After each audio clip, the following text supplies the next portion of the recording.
Berikutnya kita akan belajar tentang scope atau lingkup hidup dari suatu parameter.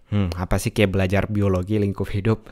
Nah, jadi scope ini adalah di mana posisi-posisi si variabel kita ini hidup atau di mana posisi-posisi variabel ini bisa kita pakai. Saya akan kasih contoh kalau kita punya variabel di sini. Saya kasih atau kita komentar aja bagian ini agar nggak rancu, nggak tergabung. Di bagian scope berikutnya akan saya buat satu variabel A, saya kasih nilai 2, lalu variabel B saya kasih nilai 3. Kita akan bikin function seperti sebelumnya, function menghitung. Kali ini kita nggak akan jadiin dia parameter, tapi kita jumlahin langsung, yaitu $C sama dengan $A ditambah $B.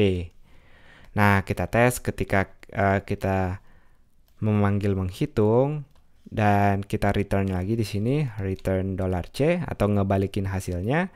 Kita echo bagian menghitung. Ada yang masalah, yaitu hasilnya 0. Padahal si $A ini 2, $B 3, harusnya 5 dong. Nah, ternyata ini permasalahan pada scope. Jadi, ketika kita menulis fungsi ini dia nggak peduli atau dia nggak tahu tentang variabel yang ada di luar fungsi tersebut. Nah, jadi si $A dan $B ini dianggap satu variabel asing yang nilainya masing-masing adalah 0. Dia nggak peduli mau uang kita banyak di sini, maksudnya angkanya banyak sampai 2 juta, hasilnya tetap 0. Kan kurang ajar, kita udah ngasih angka banyak tapi nggak dipeduli sama dia. Nah, tenang aja. Kita punya bantuan di sini, yaitu keyword kata global.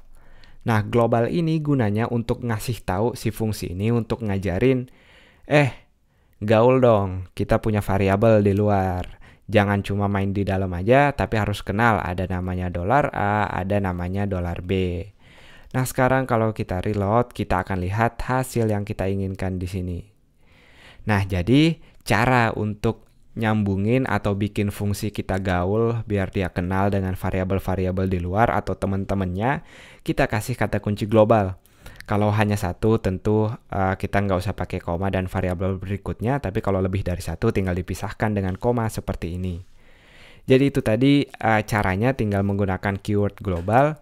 Ada satu alternatif lagi meskipun saya lebih suka yang pertama ini, menggunakan $, lalu tulisannya global gede, dan di dalamnya kita akan naruh sebagai parameter kata kuncinya. Nah, jadi sekarang saya mengakses globals A, kita komentarin dulu, pastiin dia nggak berfungsi. Lalu kita akan tambahkan juga dengan si globals B tanpa sama dengan di sini tentunya.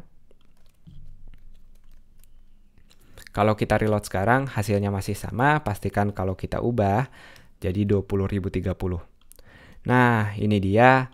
Dua caranya, kita boleh akses dengan globals seperti ini, atau saya akan komentarin di sini biar teman-teman ada alternatif, atau kita bikin dia tetap $A, tetap juga $B, tapi dengan menggunakan keyword global di bagian atasnya.